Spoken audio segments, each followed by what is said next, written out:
It's the country's #1 RVing radio show, sponsored by RVTravel.com, with your host, Alan Warren, the RV Wingman.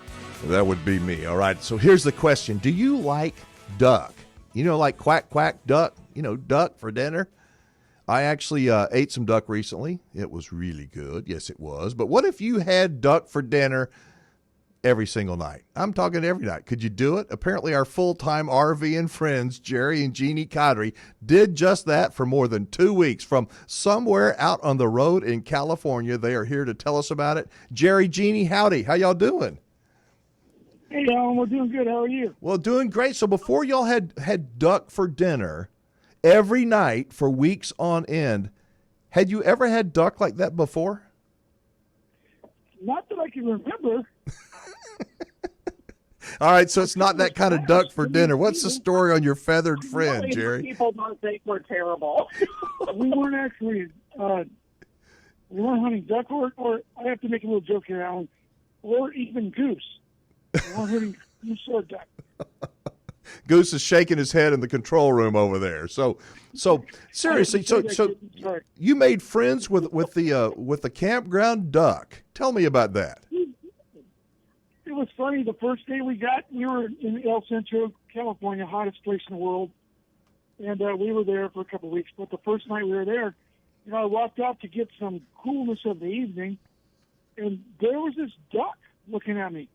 And I thought, man, I better get back inside. He might attack me or something, Well, turns out he didn't attack me at all. He wanted to come and talk to me.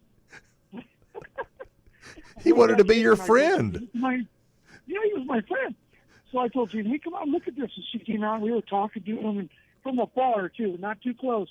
Never get too close to wildlife, So we got to where we kind of got a little bit comfortable with him. So the next day, I went out in the morning. Jeani was still in bed, and I got up and made some coffee and went out there to enjoy the 100-plus temperature at 6 a.m. Nice, cool. And, well, there he was. He was out there again. I thought, well, what's up with this duck, So I got closer to him. I kept getting closer. He started walking towards me. I thought he's going to attack duck. He's going to get me. No, but he didn't do that at all. He came closer to me, and I was walking around with him, talking. He was getting a little bit closer, and I was getting a little bit closer. Well, finally, Alan, I thought, you know what? This guy needs a name. Well, his name became Jeff. Jeff the Duck. Jeff the Duck.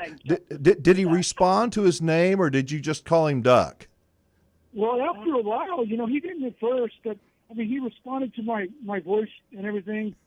But after a few days, he actually did start to respond to his name. And we would get home, and he knew our truck. He knew the sound. We'd pull up, we'd honk the horn, and here he comes. He'd be in the water across. There was a pond there, a lake, somewhat to speak. Yeah. And he would literally come swimming across as fast as he could to come home to see us. We laugh about this, Jerry and Jeani, but I imagine y'all being full-time RVers, this sounds like a little kind of a silly story, but it's a fun story. It's a simple story, and you probably have a lot of those as being full-time RVers for the last little bit more than a year. We do, lots of them. So Yeah, what? That was great. We actually ended up going and buying duck food from the Tractor Supply, and we were feeding him every day, and we started talking to the park manager about it. And she said, well, when you leave that food with me because I'm going to keep taking care of Jeff. Now they have the park manager is feeding them, and also one of the other people that live there long term. I guess they're taking care of them too, and they all call him Jeff. So at least he's got a real name. I think that's really important. So all right. So all kidding aside, you guys are animal lovers, and you travel with you've got every toy imaginable in or on your fifth wheel, and then you travel with 3 dogs. Tell me about that. What are the challenges that 3 dogs in your fifth wheel present to you that they didn't when you were in your regular house? I think the biggest challenge for Alan is of course not having a yard. They seem to adapt well, and we take them to just about every dog park you can imagine. There's some really beautiful dog parks out in the country too, in this country. The first thing we do is Google dog parks near me when we get somewhere. Yeah. What was it? Was it tough for them, seriously, to transition from being a yard dog, if you will, to have a big yard to? It was kind of not bad because we had been RVing actually weekenders for about 3 years, and we always took the dogs, so they actually learned the word RV, and when we said that, they would know it's time to go. So they kind of grew into it. So we weren't real concerned about them being full-time dogs.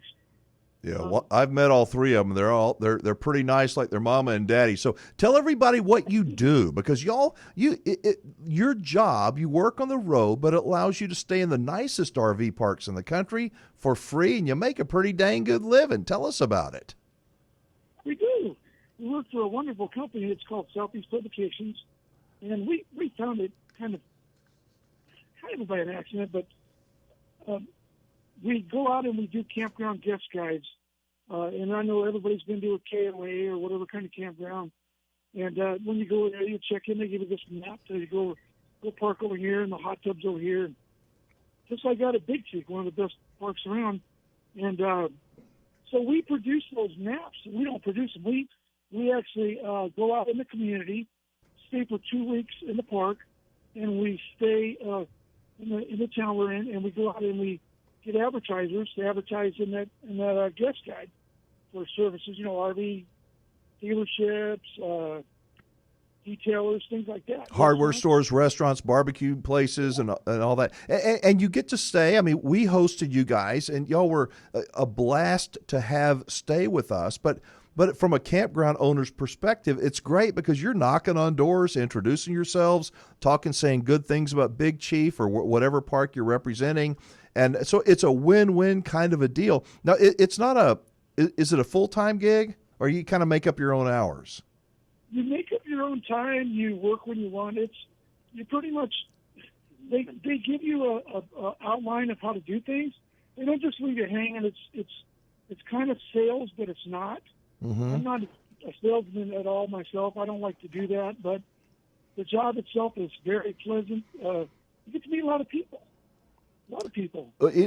Before your life on the road as full-timers, did y'all do a lot of traveling? Because I know you've been, for the last almost a year and a half, you've been traveling all the time. Did you do much before? I know you said you RV'd.